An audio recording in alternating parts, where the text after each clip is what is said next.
ಆ ಇಂದ್ರಜಿತ್ತು ತನ್ನ ಹೋಮವನ್ನು ಮುಗಿಸಿದರೆ ಅವನು ಅಜೇಯನಾಗುತ್ತಾನೆ ಎಂದು ನೀನೇ ಹೇಳಿದೆ. ಅಂದರೆ ಅವನು ಹೋಮವನ್ನು ಮುಗಿಸಿ ಬಂದಿದ್ದಾನೆಯೇ? ಹಾಗಾದರೆ ಲಕ್ಷ್ಮಣ ಅವನನ್ನು ಗೆಲ್ಲುವುದು ಹೇಗೆ?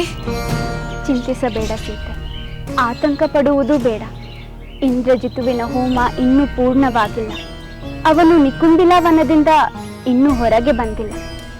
ಆದರೆ ಸುಗ್ರೀವ, ವಿಭೀಷಣ, ಹನುಮಂತ ಮೊದಲಾದವರೊಂದಿಗೆ ಲಕ್ಷ್ಮಣ ನಿಕುಂಬಿಲ ವನಕ್ಕೆ ಹೋದನೆಂದು ತಿಳಿಯಿತು. ಅದನ್ನು ನಿನಗೆ ತಿಳಿಸಲೆಂದೇ ನಾನು ಬಂದೆ. ಅಂದರೆ ಆ ಇಂದ್ರಜಿತುವಿನ ಹೋಮ ಪೂರ್ಣಗೊಳ್ಳುವ ಮೊದಲೇ ಅವನ ಮೇಲೆ ಆಕ್ರಮಣ ಮಾಡಲು ಲಕ್ಷ್ಮಣ ಹೊರಟಿದ್ದಾನಲ್ಲವೇ? ಹೌದು ಸೀತೆ, ವಿಭೀಷಣ ಪ್ರಭುವಿನಿಂದ ಇಂದ್ರಜಿತುವಿನ ರಹಸ್ಯ ತಿಳಿದು ಅವನ ಹೋಮಕ್ಕೆ ಅಡ್ಡಿಪಡಿಸಿ ಆಕ್ರಮಿಸಲು ಯೋಚಿಸಿರುತ್ತಾರೆ. ತ್ರಿಜಟೆ, ಅವರ ಪ್ರಯತ್ನ ಫಲಿಸಬೇಕು. ಲಕ್ಷ್ಮಣನಿಗೆ ಆ ರಾವಣನ ಪುತ್ರನ ಮೇಲೆ ವಿಜಯ ಲಭಿಸಬೇಕು. ಆಗುತ್ತದೆ ಸೀತೆ.